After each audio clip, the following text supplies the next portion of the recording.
innal lazina aamanu wal lazina hadu wan nasara was sabien man amana billah wal yawmil akhir wa amila salihan falahum ajruhum inda rabbihim wala khawfun alaihim wala hum yahzanun. Innal lazi, surely those aamanu, surely those trust and take security, and wal lazina hadu, and those who are hadu. So this hadu ni, many people translate as Yahudi. Yahudi means the people translate as Jews. So here we don't take Yahudi Yahud as Jews. We say hadu are those people who lenient with Allah's law. They take it easy with Allah's law.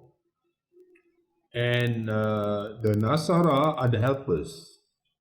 So these helpers, they think they can get away with their accountability of whatever wrong they have done in this world. They can get away with it by doing a lot of charity work. By helping others purely, but not understanding the whole issue, you think you can get away with your accountability. And then the word sabien.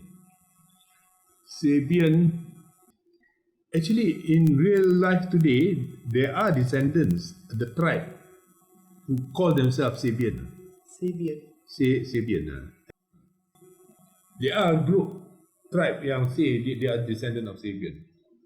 Tapi actually sabien, if you look at the root word, the meaning of the word sabien is actually the early people who are involved in this study. For example, if you are early in the study of the Quran, so you're still very early stage. So Allah said, doesn't matter whether you are aamanu, that means you already have strength in your heart that you trust Allah. Okay, you trust Allah in your word. Whether you are aamanu, whether you are hadu, you lenient with Allah's word, whether you are nasara, whether you're just helping, you try to get away by just helping, giving charity, whether you are sabien, whether you are still green in this area, man amana billah. Whoever trusts and takes security in Allah and the moment of ending, yawmil aakhirah, and do correction, correct yourself, then you will have reward, your own reward. Then you shall have their reward with their Lord. On them there shall be no fear and no grief. So that means Allah will accept whether you're aamanu, whether you are hadu, or you are sabien or nasara, as long as you trust in Allah. Actually, in Allah too, that means you trust in Allah only. As long as you trust in Allah only. You cannot be as long as you trust in Allah and as long as you trust in your own mind and other than Allah. That means when you say as long as you trust in Allah, that means as long as you trust Allah alone. So the punya condition, you trust in Allah alone, and then you trust in yawmil akhirah. Yawmil akhirah, that means you trust that you will end your separate self. Ending of it, akhirah. You trust that you will end your separate self. Your separate self cannot go to the next world. And do correction. Solehah. Solehah ni is to do correction. Why do you do correction? That means you want to transform. And you want to evolve yourself to be a better person. Why you want to be a better person? Because when you become a better person, you will be able to be successful, kan? Successful to go to the next world. Now,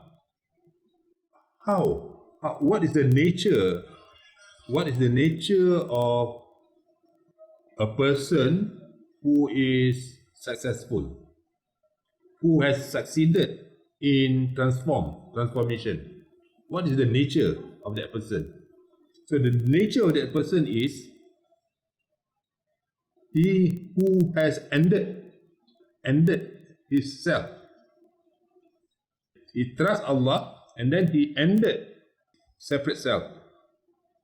So a person who has ended his separate self, that means that individualism is no more individualism. Actually, the word individual signify divisiveness. Divisiveness. That means you divide yourself, you separate yourself with others. Okay, you are individual, you separate with other people. But if you get rid of the individualism in your state of mind, then you become indivisiveness. Indivisiveness, that means there's no separation between you and me, between me and if I look at an ugly person by the roadside, there's no indivisiveness. No different from others, lah. No different with others. Because you have get rid of that individualism. That is the thing that supposed to do. So that's the purpose of do correction and evolve.